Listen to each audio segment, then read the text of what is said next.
తమిళనాడు తిరుచిలో విషాదం జరిగింది. ముత్యాలంపాలెంలో ఉన్న కరుప్ప స్వామి ఆలయంలో తొక్కిసలాట జరిగింది. 7గురు మృతి చెందారు. మరో 10 మందికి గాయాలయ్యాయి. చైత్రమాస ఉత్సవంలో భాగంగా హుండీలోని చిల్లరను భక్తులకు ఇవ్వడం ఆచారంగా వస్తోంది. ఈ క్రమంలో నాణేల పంపిణీ జరిగినప్పుడు క్యూలో ఉన్న భక్తులు ఒక్కసారిగా ముందుకు తోసుకు రావడమే ఈ తొక్కిసలాట కారణంగా తెలుస్తోంది. మృతులు కరూర్, కడలూరు, సేలం, నమక్కాల్, విల్లుపురం జిల్లాలకు చెందిన వారిగా గుర్తించారు. ఆలయంలో ఏటా ఘనంగా జరిగే ఉత్సవం కావడంతో ఆదివారం నాడు భక్తులు పోటెత్తారు. ఈ ఘటనకు సంబంధించి మరిన్ని వివరాలు మా ప్రతినిధి కార్తిక్ రెడ్డి తెలుసుకుందాం. కార్తిక్, ప్రతి ఏటా జరుగుతుంది, నాణాలు భక్తులకు విసరడం అనేది ఆనవాయితీగా వస్తుంది. అటువంటిప్పుడు ఎందుకు ఆలయం తరపున జాగ్రత్తలు పాటించలేదు?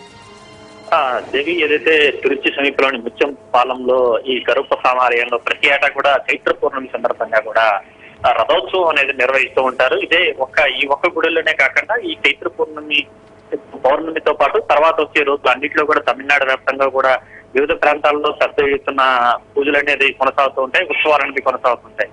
ఈ నేపథ్యంలోనే తిరుచి సమీపంలోని తిరుపతి ఆలయంలో కరుప్ప స్వామి ఆలయంలో ఈ రోజున ఉదయం 11 గంటల ప్రాంతంలో రథోత్సవం అనేది ప్రారంభమైంది. ఈ నేపథ్యంలో ప్రతి ఏడాదిలాగే ఈ ఏడాది కూడా పెద్ద ఎత్తున తిరుచి సమీపంలో ఉన్నటువంటి వేలాది మంది భక్తులు ఆ గుడికి రావడం జరిగింది. వచ్చి దర్శనం చేసుకుని వెళ్లే టైంలో ఈ రథోత్సవంలో పాల్గొంటూ ఉంటారు. ఈ నేపథ్యంలోనే అక్కడ ఉన్నటువంటి అర్చకులు ప్రధానంగా అక్కడ ఉన్నటువంటి ఆలయానికి సంబంధించి ప్రత్యేకంగా స్వామివారి వద్ద ఉంచి కొన్ని నాణ్యాలను అక్కడ స్వామివారి వద్ద ఉంచి పూజలు చేస్తూ ఉంటారు. అది చిన్న ₹1, ₹2 ఇతరత్ర నాణ్యాలన్నింటినీ కూడా పెట్టి పూజలు చేసి వాటిని భక్తులకు అందిస్తూ ఉంటారు.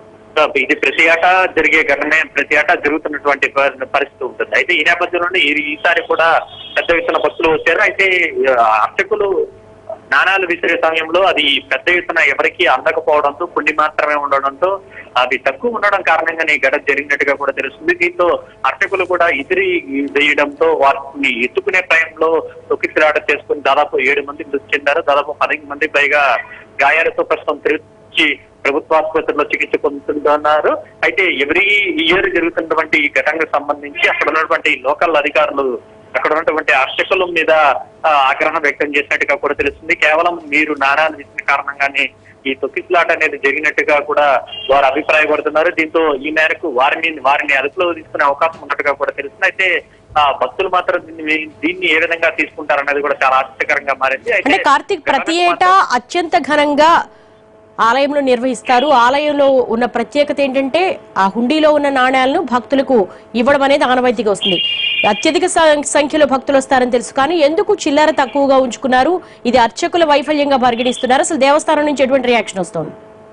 అంటే ఎక్కువగా ఈ హుండీకి సంబంధించి ఏదైతే కొద్ది రోజులు టైం పీరియడ్ అని పెట్టుకుంటూ ఉంటారో ఆ టైంలో వేసినటువంటి ఆ చిల్లర అన్నింటినీ కూడా వాటిని స్వామివారి ముందు ఉంచి పూజలు చేసిన అనంతరము భక్తులకి ఇచ్చే పద్ధతి నెలకొని ఉంటుంది. సో ఈ నేపథ్యంలో ప్రతి ఏడాది సాధారణంగానే హుండీలో పడే చిల్లర ఎంతైతే ఉందో దాన్ని ఇస్తారు కాబట్టి అధిక సంఖ్యలో ఈసారి మాత్రము హుండీలో చిల్లర అనేది పడలేదు. మిగతా నోట్ల రూపంలో నగదు వచ్చింది, కానీ చిల్లర రూపంలో తక్కువ రావడం, ఉన్న చిల్లరను స్వామివారి వద్ద ఉంచి ఇచ్చే క్రమంలో గతానికి ఏడాదికి మించి అధిక సంఖ్యలో ఈసారి ఇంకా ఎక్కువ మంది భక్తులు రావడంతో అర్చకులు కూడా ఏం పాల్గొవాలో తెలియని పరిస్థితుల్లో వాళ్ళు కూడా విసిరివేసినట్టుగా కూడా తెలుస్తుంది. ఈ నేపథ్యంలో తొక్కిసలాట జరిగినట్టుగా కూడా ప్రాథమికంగా అక్కడ ఉన్నటువంటి అధికారులు కూడా అంచనా వేస్తున్నారు. అయితే అక్కడ ఉన్నటువంటి పరిస్థితిని గమనించినటువంటి పోలీసు అధికారులు కూడా స్వల్పంగా వారిని పంపించడానికి తరమడానికి కూడా స్వల్ప లాఠీ చార్జ్ చేసినట్టుగా కూడా తెలుస్తుంది. దీంతో చెదురుమదురు కావడంతో ప్రమాద తీవ్రత కొద్దిగా తగ్గింది, లేదంటే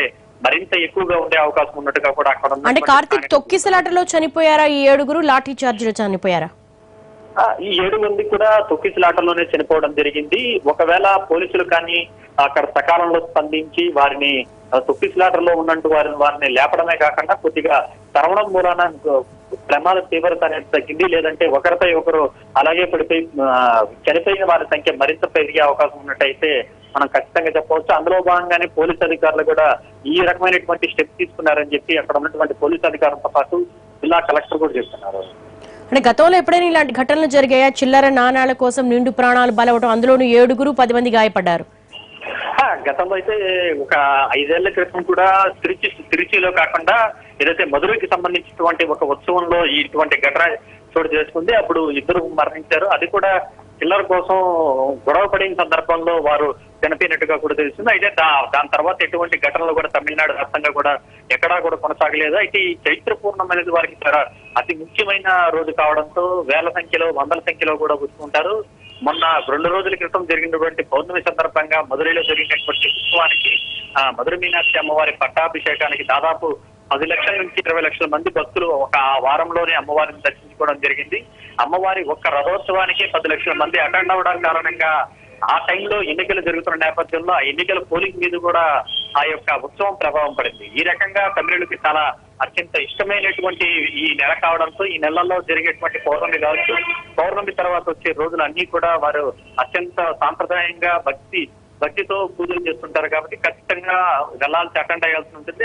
అందులో భాగంగానే ఈ రోజు జరిగినటువంటి కరుప్ప స్వామి ఆలయంలో రథోత్సవాన్ని కూడా పెద్ద ఎత్తున భక్తులు హాజరు కావడం, చిల్లర కోసం ఈ ఘటన జరిగినటువంటి తొక్కిసలాటలో 7 మంది మరణించినట్టుగా కూడా మనం చెప్పచ్చు.